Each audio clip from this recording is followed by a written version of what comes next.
পশ্চিম মেদিনীপুরের শালবনীর ৭৮ বছর বয়সী উর্মিলা ভূঁইয়া গিয়েছিলেন অমৃত কুম্ভে। গত সোমবার তিনি আর তার দুই পুত্রবধূ এবং এক নাতনিকে নিয়ে খড়গপুর থেকে যাত্রা করেছিলেন, কিন্তু বুধবার ভোরে ত্রিবেণীর সঙ্গমের সামনে পদদলিত হয়ে তিনি মারা যান বলে খবর। উর্মিলা ভূঁইয়ার বাড়ি পশ্চিম মেদিনীপুর জেলার শালবনী ব্লকের গোদাপিয়াশাল সংলগ্ন কাছারি রোড এলাকায়। সোমবার বিকেলে তিনি তার পরিবারের সাথে প্রয়াগরাজের উদ্দেশ্যে রওনা দিয়েছিলেন, কিন্তু পুণ্য অর্জনের আশায় তার প্রয়াগরাজ যাত্রা যে বিপদ ডেকে আনবে তা ভূঁইয়া পরিবারের কেউ কল্পনাও করতে পারেননি। বুধবার সকালে ত্রিবেণী সঙ্গমের কাছে একটি ব্যারিকেড ভেঙে ভক্তদের পদদলিত হয়ে কমপক্ষে ৩০ জন নিহত হয়েছেন। উর্মিলা ভূঁইয়ার নাতি অভিজিৎ মাইতি বললেন, মঙ্গলবার প্রয়াগরাজ স্টেশনে নামার পর পুরো পরিবার ভারত সেবাশ্রম সংঘের আশ্রমে যান এবং সেখানেই রাত কাটান। সকালে তারা পবিত্র স্নানের জন্য বেরিয়েছিলেন। বুধবার সকালে তার নাতনি মৌমিতা মাহাতো প্রয়াগরাজের মতিলাল নেহরু মেডিকেল কলেজের মর্গে গিয়ে বৃদ্ধা মহিলার মৃতদেহ শনাক্ত করেন। বৃহস্পতিবার তার মৃতদেহ অ্যাম্বুলেন্সে খড়গপুরে আনা হয়। তারপর সেখান থেকে শেষকৃত্যের জন্য শালবনীতে নিয়ে যাওয়া হয়। প্রশাসনের আধিকারিকরা ইতিমধ্যে মৃত বৃদ্ধার বাড়িতে পৌঁছেছেন। তারা সকল ধরনের সাহায্যের আশ্বাসও দিয়েছেন। ফোন করেছেন, যদি কোনো ইনকেস কোনো কিছু প্রবলেম হয় ওনাকে ফোন করতে বলেছে, স্টেপ নিয়ে বলেছে। কোনো আসার জন্য কোনো যাতে না অসুবিধা হয় সেই জন্য ফোন করা হয়নি। ওনারা বলছে আমরাই ফোন করবো, কারণ আরে ফোনের তো চার্জ দেওয়ার কোনো শেষ না। বলছে আস্তে আস্তে গাড়ি থেকে দিচ্ছে, বারবার ফোন আরো ফোন আসছে। আরে আবার ওরা বললো আমাদেরকে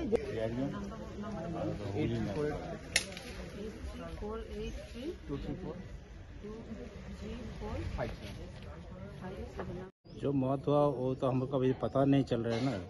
तो हमारा तू बहन था, तू जीजा जी था, उन लोग को साथ ही गया, साथ में लेके जा रहा था। बहुत सारे ये पुण्य स्थान में गया था, माता जी को लेके अच्छा से घूम के आया। इसके भी गंगा स्नान भी गया था, उसमें उधर से भी घूम के आया, कुछ प्रॉब्लम नहीं आया। हमारा माता जी का बहुत ये था, स्ट्रॉन्ग था शरीर। अभी ऐसा हो जाएगा तो हमको पता नहीं चला ना। पता चलने से तो थोड़े उधर भेज सकते। कब तक यहाँ से निकला थे?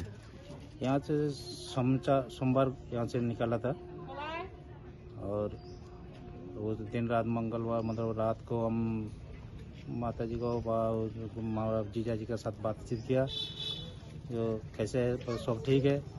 3 बजे के बाद हमारा पास फ़ोन आया, वो लोग मतलब किसी को साथ किसी को भेंट नहीं हो रहा है, अलग अलग हो गया। इसके बाद फिर 3:15 बजे के फिर फ़ोन आया, जो नहीं सबको एक साथ हो गया।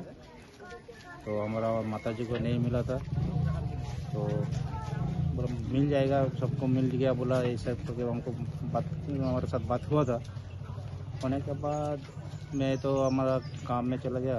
उसके बाद हमारा पास फिर 1 बजे 8 बजे इस तरह फ़ोन आया, जब उधर से घर वापस आने के लिए। जब घर आया हमारा मिसेस बोल रहा है ऐसा है, माता जी गुजर गया। तो हम क्या करेगा, वो तो बहुत सारे उधर तो सरकार एम्बुलेंस दे के हमारे माता जी को भेज रहे हैं, और क्या बोलेंगे। कब तक आएगा बॉडी, क्या लगता है? कुछ पता बॉडी तो कल रात को छोड़ दिया, अभी बोला आज शाम को इधर भेजे आ सकते। 2 बजे बोला था, 2 बजे हो सकता है, 4 बजे भी हो सकता है। अभी रोड का ऊपर है। जिसका मौत हुआ उसका नाम क्या है? इसका नाम उर्मिला भूँइया है। वो आपका कौन लगता है? ये हमारा माता जी है। आपका नाम? हमारा नाम दुलाल भूँइया। এভাবে কি হলো মানে সোমবার ওনারা ট্রেনে চেপেছেন, মঙ্গলবার পৌঁছে গেছেন সকাল 10টা। আর ওখান থেকে হচ্ছে ভারত সেবার সঙ্গে ওদের মানে বুকিং করা ছিল, ওই রুমে ওখানে গিয়ে স্টে করবেন। তো ওখানে গিয়ে ওখানে সব জায়গায় তো স্টেশন থেকে পুরোটাই হেঁটে হেঁটে যেতে হচ্ছে। ওই জন্য স্টেশনে নেমে হালকা টিফিন করে হেঁটে হেঁটে হচ্ছে সেবাশ্রম সঙ্গে পৌঁছেছেন। আর দুপুরে 3টের সময় 2:30-3টার সময় ভাত খাওয়া দাওয়া করেছেন, দুপুরে খাওয়া দাওয়া। এবার খাওয়া দাওয়ার পর আমি ফোন করেছিলাম, তখন বলছে একটু রেস্ট নিয়ে মেলা যখন দেখতে এসেছি আমরা বেরিয়ে পড়বো, মানে ওখানে বেশিক্ষণ থাকলে আবার সেবাশ্রম সংঘ থেকে আবার 6 কিলোমিটার হাঁটতে হবে। তো বলছে আমরা একটু রেস্ট নিয়ে আবার বেরিয়ে পড়বো।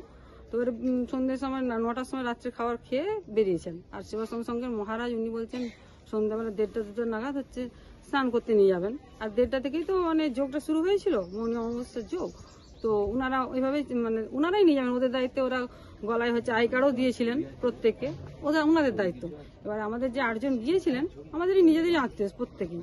তো এবারে ওনারা ওই ভিড়ের সময় সবাই একসঙ্গেই ছিলেন, কিন্তু ওই ঠেলাঠেলিতে সব ছাড়াছাড়ি হয়ে যায়। কেউ স্টেশনে পৌঁছে গেছে, 2-3 জন স্টেশনে পৌঁছে গেছে, কেউ সেবাশ্রম সঙ্গে, কেউ হসপিটালে, কেউ হচ্ছে ওখানেই বলে এত ভিড় তো আমি তো এগোতে পারছি না, সেইখানেই রয়ে গেছেন, মানে আমার ভাই স্ত্রী। হ্যাঁ, এবারে যে মাকে খুঁজে পাওয়া যাচ্ছে না, তাই নামটা যখন আমাকে ফোন করে রাত্রি 3টায় জানলো তো জানালাম, কিন্তু তারপর বললো খুঁজে পাওয়া গেছে। এবারে আমাদের আরেকজনের পায়ে চোট লেগেছে, ভাগ্নির, তো ওর পায়ে চোট লাগাতে ও হচ্ছে ওকে নিয়ে হাসপাতালে নিয়ে গেছে। তখন হাসপাতালে নিয়ে যেতে মাকে ওখানে দেখতে পেয়েছে আমার ছোট ননদ। তো ওখানেই শনাক্ত হলো? হ্যাঁ হ্যাঁ হ্যাঁ, ওখানে শনাক্ত করতে পেরেছি, আমার ছোট ননদই শনাক্ত করেছেন যে আমাদেরই মা। আপনার নাম? আমার নাম অম্বিকা ভূঁইয়া জানা। যিনি মারা গেছেন ওনার নাম? উর্মিলা ভূঁইয়া। উনি আপনার কে হন? আমার শাশুড়ি মা হন। को इन्फॉर्मेशन मिला था जी, यहाँ पे कुंभ में गए थे। हमारा एक सालमुनी का हमारा एक ओल्ड एज लेडी थे, तो उन्होंने गए थे, अगर वहाँ पे मिसअप हुआ है, दुर्घटना से उनका मौत हो गया, इसलिए वहाँ से बनारस से उनका जो बॉडी है, उनका बॉडी यहाँ पे सालमुनी में लाया जा रहा है। इसीलिए हम लोग सिविल एडमिनिस्ट्रेशन से यहाँ से आए थे, और यहाँ से पुलिस एडमिनिस्ट्रेशन भी आ रहे हैं यहाँ पर। तो यहाँ पर कम्युनिकेशन इनके घर के साथ रख रहे हैं, तो इसके जो ह्यूमैनिटेरियन जो हमें असिस्टेंस दे सकते हैं वो लोग हम यहाँ पर। कब तक बॉडी आएगा, कुछ पता चला? ये एक्चुअली सुबह में 6:30 बजे से वहाँ पे से निकले हैं बनारस से, तो अभी वो लोग सब ऑन वे है। तो पुलिस एडमिशन कांटेक्ट कर रहे हैं, मैंने वो अपडेट ले रहे हैं कहाँ पे है। एक्चुअली रोड में आने के अगर कोई दिक्कत ना हो, यही वो लोग सब देख रहे हैं। उसका नाम क्या है सर जिसका मौत हो चुका है? उर्मिला भैया, उसका एज? ये 75 का। ये सालमुनी है। सालमुनी। Thank you sir. आपका नाम? मैं video Salmuni. 399 hotel and restaurant, Narayangarh bypass, Paschim Medinipur. আমাদের এখানে সকাল, দুপুর ও রাত্রিকালীন আহারের সুব্যবস্থা রয়েছে। সকালের টিফিনে পাবেন স্ন্যাক্স, পরোটা, আলুর paratha, bread omelette, bread toast, dosa, idli, sambar vada সহ অন্যান্য আইটেম। দুপুরের খাবারে পাবেন ভেজ ও নন ভেজ আইটেম, লাউ চিংড়ি, চিংড়ি মালাইকারি ও ইলিশের নানান পদ, ভাত, খাসি ও মুরগির মাংস।